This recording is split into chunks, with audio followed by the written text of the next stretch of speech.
দিল্লি থেকে আমাদের national commission for schedule caste ওনাদের প্রতিনিধি এসেছিলেন, প্রতিনিধিরা সহ ডিএম, এসপি, আমাদের ডিএসপি সাহেব, বিডিও, এসডিও সবাই এসেছিলেন।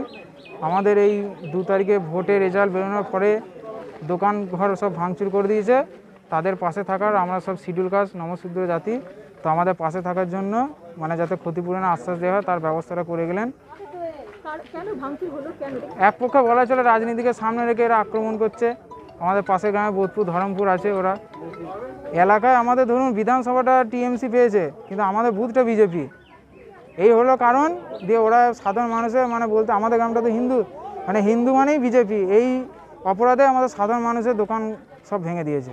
ওরা এসেছিল প্রায় ধরুন 200-300 জন এসেছিল, সব বড় বড় তরোয়াল, হাতুড়ি, ভোঁজা এইসব নিয়ে এসেছিল। মেয়েদেরকে উল্টোপাল্টা বলছে বেরিয়ে আয় খেলা হবে, এসব উল্টোপাল্টা আরও গালাগাল দিয়েছে।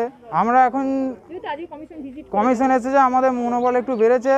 আমরা চাইছি যাতে ভবিষ্যতে মিলিক পাড়ার উপর যাতে কোনো দিন অ্যাটাক না হয় সেই ব্যবস্থাটা প্রশাসন আমাদের করুক। আমার নাম অপু মল্লিক। হ্যাঁ, আমার এখানে কারখানা আছে, মুড়ির কারখানা। আমি এখন আমার ফিজিক্সে এমএসসি কমপ্লিট করেছি, দিয়ে বিএড করছি এখন। তো এখন বসে আছি বলে আমি বাবার কারখানাটা চালাই। এটা বর্ধমান 1 ব্লকের অন্তর্গত বেলকাশ পঞ্চায়েতের মিলিকপাড়া গ্রাম। বিকাল 4:30টার সময় প্রথম দুজনে এলো, আসার পরে বললো যে তাপসের দোকান কোনটা, কার দোকান? তাপস কোনটা দিয়ে মানে আমার দোকানের সামনে তখন দাঁড়িয়েছিলেন ওরা দুজনে। আমি তখন দরজা থেকে দেখছি কী ব্যাপারটা কী হচ্ছে। তারপরে মানে ওইটা বলার সঙ্গে সঙ্গে বললো এইটা তাপসের দোকান না, এইটা তাপস, যেটা এই যে ভেঙেছে ওটা। দিয়ে বলে এখানে চলে আয়, ফোন করছে, এখানে চলে আয়, এখানে চলে আয়, এইটা তাপসের দোকানে গেছে। দিয়ে তখন মোটামুটি 4-5 জনে ছিল, বেশি থাকেনি। দিয়ে এসে দেখছি সেই হাতুড়ি সাপল টাপল নিয়ে ভাঙাভাঙি করছে। তারপরে ছাদে উঠে বললো, তাপসের দোকানে ছাদে উঠে বললো সে ভাঙচুর, নানান রকমের ভাঙচুর করছে। গালাগালও দিচ্ছে, খেলা হবে। হ্যাঁ, ওই কথাটা বলছে। তাপস কি? তাপস এই মুদিখানার দোকানে। ও কি করে? ও একটা কোম্পানিতে কাজ করে। পার্টি করে? না, পার্টি বলে কোনো কিছু করে না। তাহলে ওর দোকান ভাঙলো কেন? এবার ভেতরে কি হয়েছে সেটা আমি বলতেও পারছি না, যেহেতু আমি দোকানে থাকি আমি বলবো। আপনার দোকান কোন পাশেরটা? আমার ওই পাশের দোকান। আপনারটাও ভেঙে দিয়েছে? হ্যাঁ, আমারটাও ভেঙে দিয়েছে। তো আপনার দোকান কেন ভাঙলো? সেটা আমি নিজেও বুঝতে পারছি না যে আমার দোকানটা কী জন্য ভাঙলো। কি নাম আপনার? আমার নাম হচ্ছে রাখি মল্লিক। আপনার দোকান কিসের? আমার দোকানটা ছিল, খাতা ছিল, পাশে ইমিটেশনের জিনিসও ছিল, খাতা পেন সবই মুদিখানার মতন টুকটাক ছিল, মোটামুটি সবই ছিল। দোকানটা রানিংও ছিল, সবই ছিল। এটা কোন জায়গা? এটা এখানে মিলিকপাড়া, বেলকাশ পঞ্চায়েত। বেলকাশ পঞ্চায়েত। কেন ভাঙলো কেন বুঝতে পারছি না কেন ভাঙলো। কোন জায়গা থেকে? বোধপুর, ধরমপুর আর সিমপুর, পাশের গ্রাম আপনার? পাশের গ্রাম। তা এত বাজে বাজে গালাগাল দিচ্ছে যে আয় বেরিয়ে আয় খেলা হবে, এরকম গালাগাল দিচ্ছে। তা আমরা ছোট বাচ্চা নিয়ে তখন ভয়ে এখান সেখানে ছুটে বেরিয়েছি, রাতে ঘুমাতেও পারিনি, কিছুই বুঝতে পারিনি। কটা দোকান ভেঙেছে এখানে? এখানে 12টা দোকান ভেঙেছে। কারা ভাঙলো, তারা এলো কেন বুঝতে পারছি না। আমরা কোনো পার্টি করিও না, কোনো রাজনীতিও করি না, কোথাও যায়নি। তা ওরা এলো, এসে বললো দোকানগুলো ভাঙবো, ভেঙে দিয়ে চলে গেল। প্লাস ওপরে ঢালাই আছে, সে ঢালাইয়ে মোটা মোটা রড নিয়ে এসে ঢালাইও মেরেছে, ঢালাইটাও শুধু ফাটিয়েছে। এত ক্ষোভ কেন বুঝতে পারছি না যেটা কিসের। 2 তারিখ তো নির্বাচনের ফলাফল ঘোষণা হয়। 2 তারিখে রাত্রেবেলায় ভেঙেছে। 2 তারিখে আসতে পারিনি, 3 তারিখে এসছে। 3 তারিখে দুপুরবেলায় এলো 3:30-4টার সময়। তখন তাপসের দোকানটা ভাঙার পর রাত্রেবেলায় আবার এলো। নেই করে 200-250 জন লোক এসেছিলো। এসে রাত্রেবেলায় বললো ভাঙ, সব এক ধার থেকে ভাঙ। তো এক ধার থেকে সব দোকানগুলো ভেঙে দিয়ে চলে গেল। কি নাম আপনার? পিউ মণ্ডল।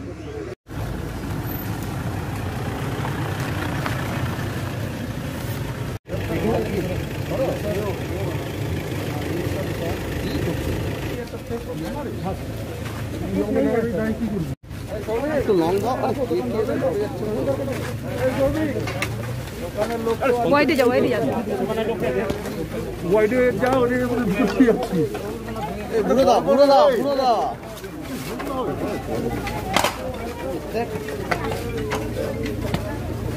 আমরা অত দিকে কি করব?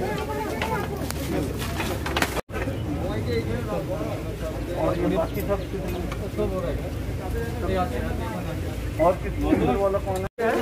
देख तो दे दी भाई।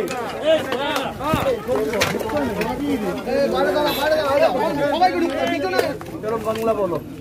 যেদিন আমাদের এখানে পার্টি রেজাল্ট বেরোলো, প্রথমে পাপা একে শোনো শোনো। তারপরে দ্বিতীয় প্রথমবার 3 বার অ্যাটাক করলো, প্রথম অল্পজন এলো, তারপরে দ্বিতীয় আবার তৃতীয় 3-4 বার অ্যাটাক হলো, তারপরে দিন আবার অ্যাটাক হলো। মানে প্রথমবার অল্প ভেঙে দিয়ে গেল, তারপরে পুরো একবারে ভেঙে ডিসটার্ব করে দিল। টিভি 9 এর লোগো ঢুকিয়ে দিচ্ছ। এখানে কোনো লোক ছিল না। লোগোগুলো বার করে রাখার কি দরকার এখন? ওই দেখো তুমি কি করে শুনবো। সবাই বার করে রেখেছে, কি করবি বল? ছিল না। फौज पर नतीजे आने के बाद ही ये लोग तो होके आके तो पहले थोड़ा थोड़ा मारा, फिर दोबारा आया, उसके बाद कुछ बना, फिर लास्ट में जब आया पूरा एकदम तूफान करके चला गया। आपको भी मारा कि नहीं? नहीं ধুমকি মানে আমাদেরকে না থ্রেট দিচ্ছিল, फला ना केटा तो বলছে একদম कुछ करो केटा পুরো केटे देबो, বাড়ি পুরো ভেঙে দেবো, যদি বেশি বাড়াবো করি সবাইকে একদম কেটে কুচিয়ে ফেলে দেবো এরকম। जो लेडी 1 महीना पहले उनका डेथ हो गया।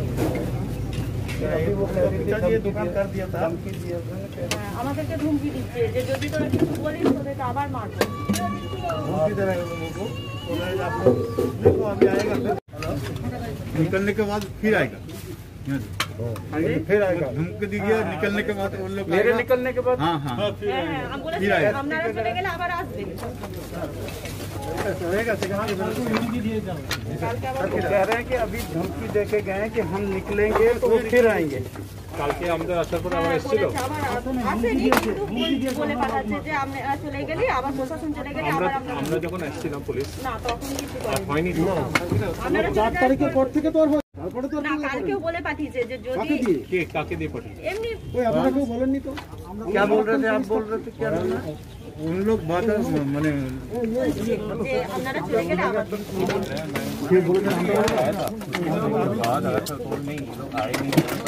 खबर भिजवा रहे थे कि आएंगे आ सकते हैं। घर का माहौल पैदा करने का कोशिश कर रहे हैं हम भी।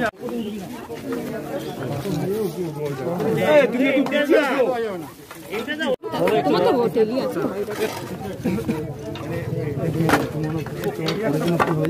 আমি কি বলতে খিচাচ্ছে? এই পড়ে যাবি।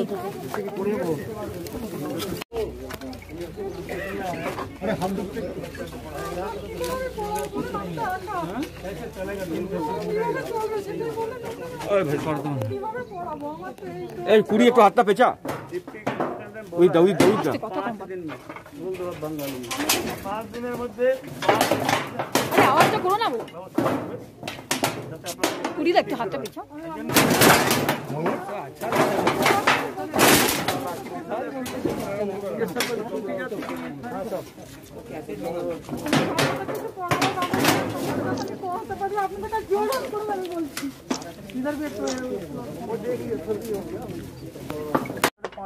पाँच दिन के अंदर अभी मैडम ने बोला है, मैंने बोला है तुम्हारा ये है दोनों का फर्नीचर फर्नीचर का लूट कोई नहीं कर और समझ के ये सब काम काज करते थे। सर अगर आप बहुत मेहनत करके ये सब घर बनाया, जमीन में हम काज करते हैं, ये खेती मजदूरी करते हैं। मेरा माँ मेरा बाबा वो सब काज काम कर नहीं पाते, सही हमारी वजह से ये रोजी रोटी चलता था। सब कुछ छोड़ दिया, कुछ नहीं रहे। आपके औजार वगैरह भी सब फैक्ट्री तोड़ दिए। बहुत सारी घटनाओं की सूचना शिकायतें हमारे दिल्ली कार्यालय में पहुंची हैं और अभी तक जो मेरे पास लगभग 1600 से ऊपर शिकायतें अनुसूचित जाति के लोगों की आई हैं और उसमें जो पिछले गांव में हम जाके आए नवोग्राम और ये मिल्कपाड़ा दोनों की भी आई थी, बहुत सारी शिकायतें आई हैं पूरे बंगाल में से। तो हमने उसको स्पॉट विज़िट के लिए रखा है और यहाँ पर आकर देखते हैं कि मीडिया खुद आप देख रहे हैं कि किस तरह से उत्पाद मचाया गया और स्पेशली अनुसूचित जाति वर्ग के लोगों को टारगेट किया गया, जो निंदनीय है। और उनके लिए, उनके रक्षक के लिए, उनके हितों के लिए हम आए हैं और इनकी सबकी भरपाई हो इसकी देखरेख करना भी हमारा अनुसूचित जाति कमीशन का काम होता है। देखिए, भरपाई के लिए हम कुछ नहीं देते, क्योंकि सरकार की जो योजनाएं होती हैं, इनको रिहेबिटेशन के लिए अभी मेरी डीएम से बात हुई थी कि क्या किया है, तो उन्होंने कहा कि विद इन 5 डेज इनका पुनर्वास के लिए हम कुछ न कुछ कर रहे हैं। किन लोगों ने ये किया है आपको पता चला क्या? देखिए, यहाँ पर जो बताया गया है कि जो इन्होंने अभी आपके सामने बताया कि मुस्लिम समुदाय के लोग हैं, तो ये तो नहीं मैं कह सकता, क्योंकि जो मुझे यहाँ बताया गया है वही हो सकता है कि दूसरे भी समुदाय हों, इसके कारण कई और भी हो सकते हैं, राजनीतिक कारण भी हो सकते हैं, मगर मुझे यहाँ पे अत्याचार दलितों पे हुआ है उसको देखना है, और करने वाले कौन है उनको कुछ सज़ा दिलवाना, ये मेरा काम है। तो वर्धमान शहर के ही थाने के अंतर्गत आ रहे बहुत सारे केस जो मुझे मिले, तो ये अपने आप में बहुत बड़ी चिंता है। और जो मुझे लिस्ट दी गई है, अभी कुछ लोगों ने दी है, 672 घर हैं जो इस घर में जिनकी तोड़फोड़ की गई है और जिन्हें घर से भगा दिया गया है। और ये जो बात सामने आई, ये चिंता का विषय भी है, और इमीडिएटली मैंने सुपरिटेंडेंट पुलिस को बोला है कि इनको एसएचओ को इमीडिएटली उनके ऊपर कार्रवाई करके और बाकियों को न्याय दें और सभी को उनके घरों में पहुंचाए, और जो भी इनको धमकी देता है, चाहे इनके साथ कोई करता है, तो उसको सीरियस लेके इसके ऊपर कार्रवाई करें। और हमारा वाइस चेयरमैन जी फिर 1 हफ्ते बाद इसका फॉलोअप लेने के लिए आएगा, नहीं आएगा तो फिर मैं दोबारा भी इस घटना की जांच के लिए फिर दोबारा आऊँगा, फिर फुल कमीशन के साथ आए।